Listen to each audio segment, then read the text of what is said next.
Hello YouTube, Andrew here, a guy with a tractor. Today's video we're going to go over the install of a WR Long third function kit onto my 2020 John Deere 2038R. This video is going to be relevant to a 2032 or a 2038R made after 2017, I do believe, is when they come out with the larger of the two series. So stick around.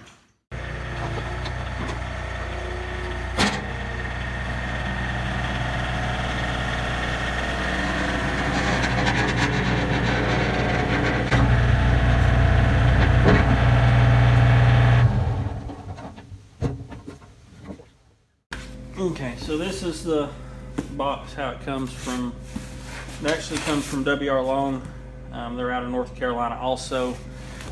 Ordered it from Everything Attachments, but they order it from them and ship it to you. So, packaging,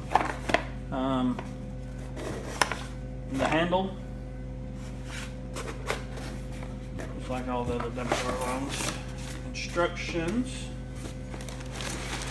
the valve body that's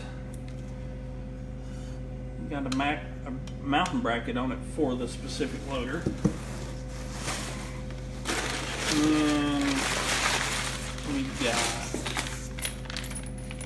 bolts and all of our hoses down in here and a fusible link here. So let's get all this put on the tractor and show you how it goes. So we got the valve body installed. There's two pre-drilled holes right here in the 220R loader frame. It bolts up right there. They're 9/16 socket and wrench. There is a little play in this. You have to hold it up nice and level. It'll lean back, so hold it up nice and level and tighten these up, and it should stay right there. Then the wires are connected to them. Be careful, don't rip them out of there when you're installing this, so just keep them tucked up. So now we got to get into the fender, and so we can run the hydraulic lines and whatnot. I'm going to show you how to get into it. Alright, so here's your loader joystick. Your valve is underneath it. There is a inner fender that comes off with a nut in the back and then two bolts down here on the front. Pull them off, slide it out, and then you got, for easier access, we're going to remove this plate right here, which is just simple two Phillips head screws, and then it'll lift up from this side and come out, and that'll give you access on top and bottom to get to work and with everything that's in here. All right, so now we're looking in right here. My hand's on the tire right here, so we're looking in where we removed the inner fender. So this is the line that we're going to have to take off. This goes from here, from the loader valve, down, up under, and back under, and ties into the side of the transmission.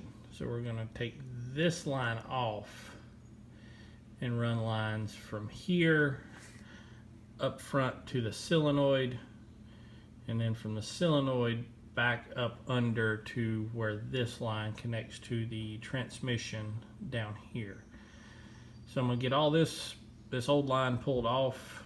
I'm going to take some of these clips and whatnot out and get this hard line off and out of here, and I'll bring you back in and show you putting the lines back on. So we got the factory hose or line off the loader valve that run back to the tractor. Now we're going to take the 72-inch hose, the longer of the two that are not connected to that have the quick attach on them that comes with it. So there's a 72 and a 56-inch hose. The 72 is going to go from here down, and we're going to run it alongside of the hard lines that go up to the loader and tie it into the P port on the solenoid. So I'm going to get that run, and I'll bring you in and show you exactly how I run it. Alright, so we got our loader, the hydraulic lines all tightened up and everything. We run the power wire and the control wire in a piece of 3/8 wire loom. We run all of it down in front of the mid SCVs, come out behind it. So if you can see that, we run in behind it and come out.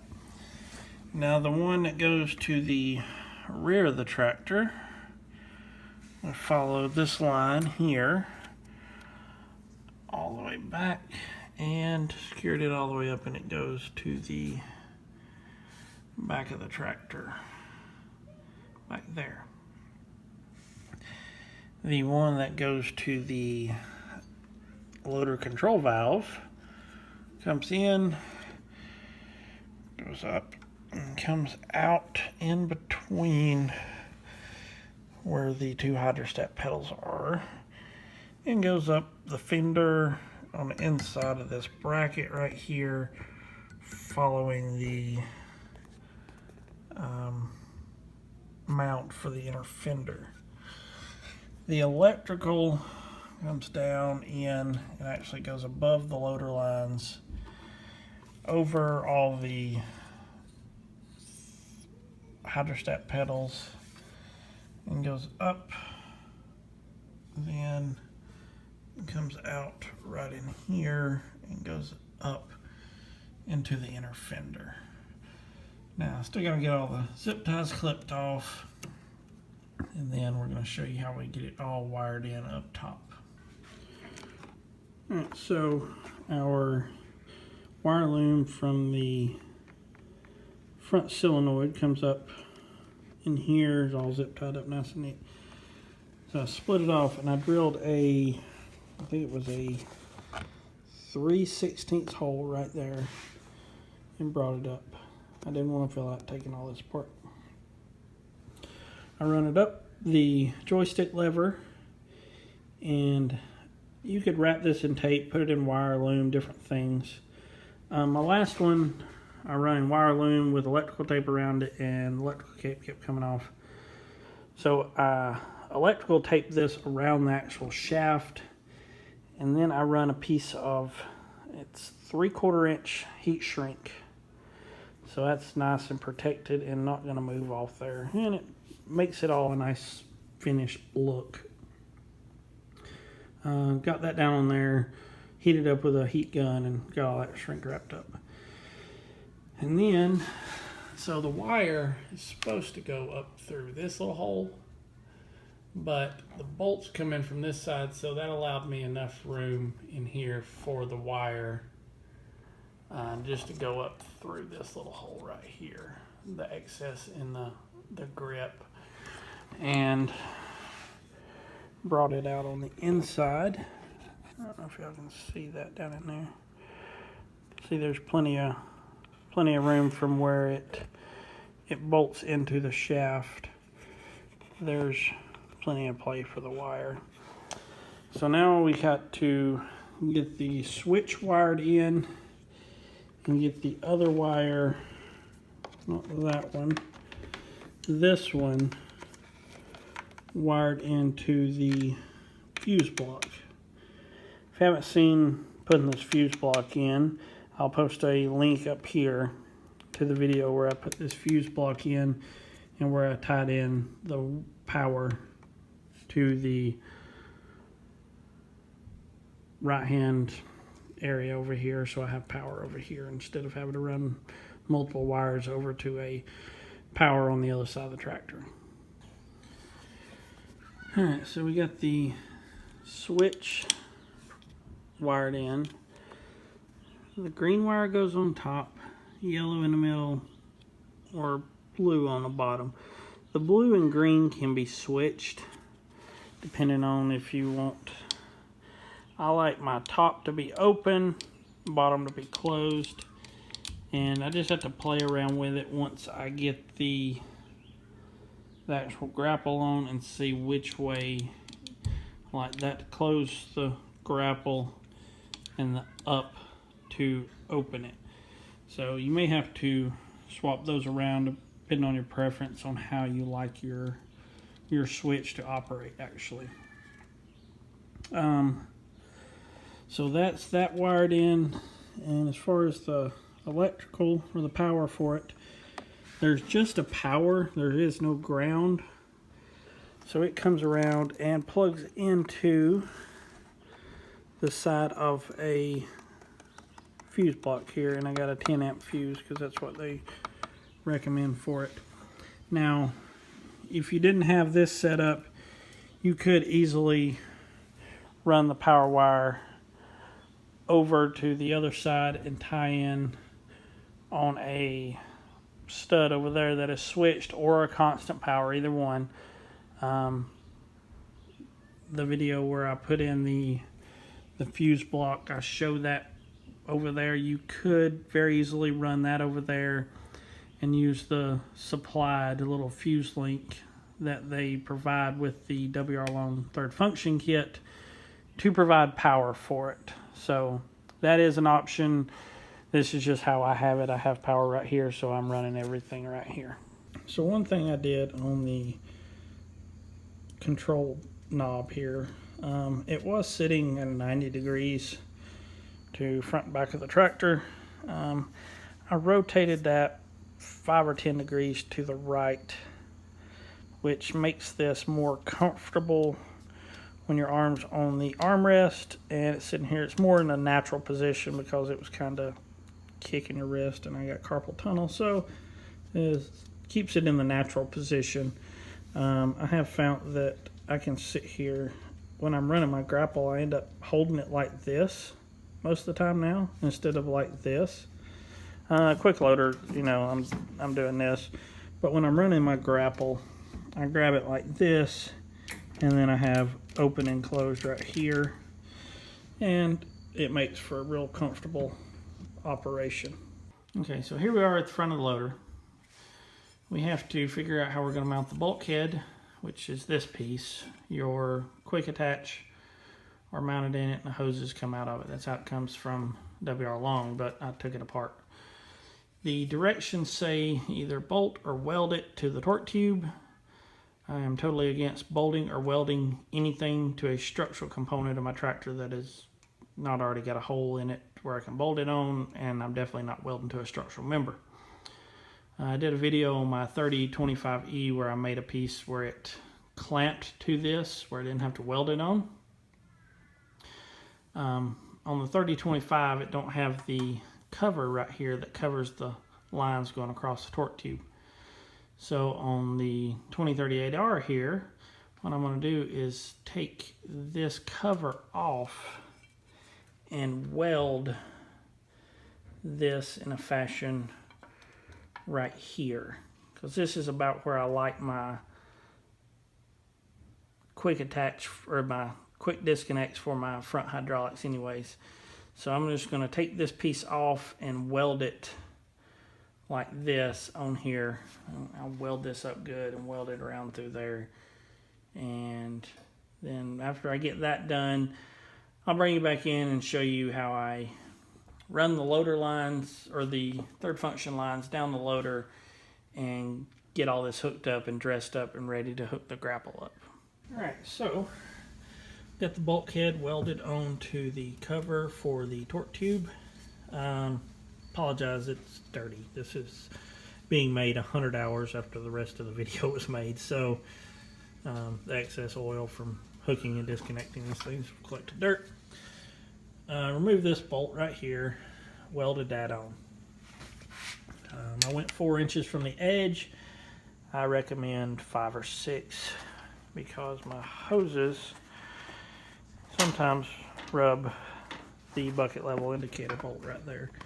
It hasn't caused an issue. It's just a little thing that I would have done differently is move this over an inch or 2. There's plenty of hose to do it. So the other thing I had to do was get these 1/2 inch JIC females to 1/2 inch JIC males with a swivel in it. $10 a piece off Amazon Prime. I'll try to post a link in the description for these. It had straight fittings where my 3025E hoses had the 90s built into them. So this setup worked perfect for that on that tractor, but on this one I had to buy these extra little pieces. So $20 extra there. Wasn't too bad. Alright, so as far as the routing of the hoses, this white stuff is inner jacket of 1 3/4 fire hose. It's really durable. I like to run my hydraulics in it. If you hadn't seen any of my other videos, I've got it. All my hydraulic hoses running it.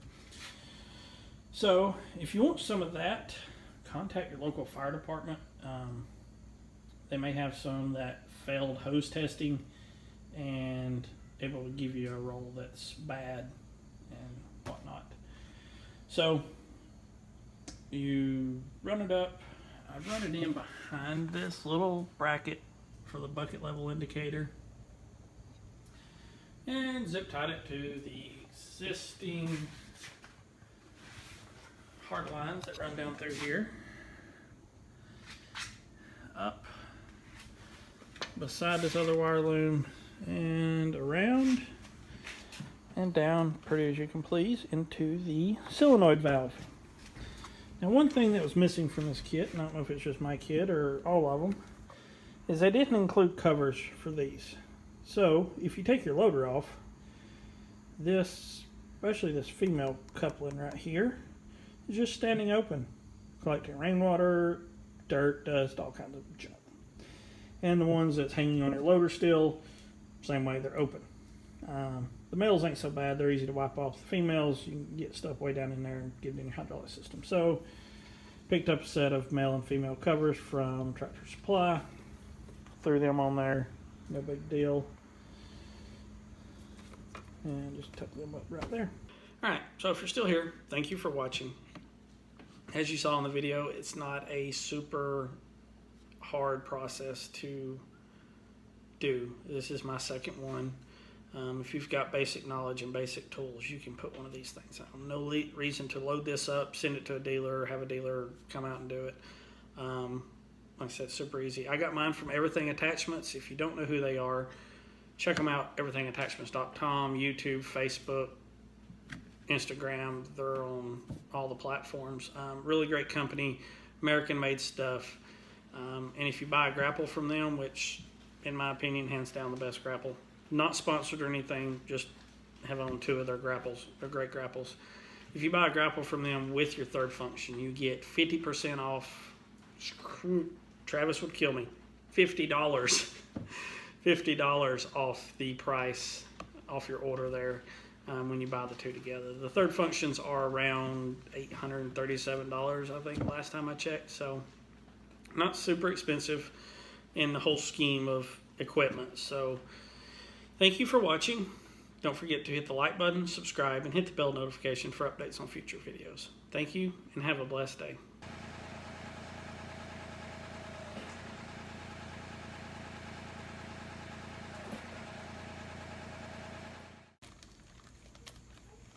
Carter, what are you doing? I'm eating. You're eating? What are you eating? Cheetos. Cheetos. Are you feeding them to Ducky? No. Oh. Yes. What are you doing, Corbin? Playing. Oh. This is my audience as I make videos.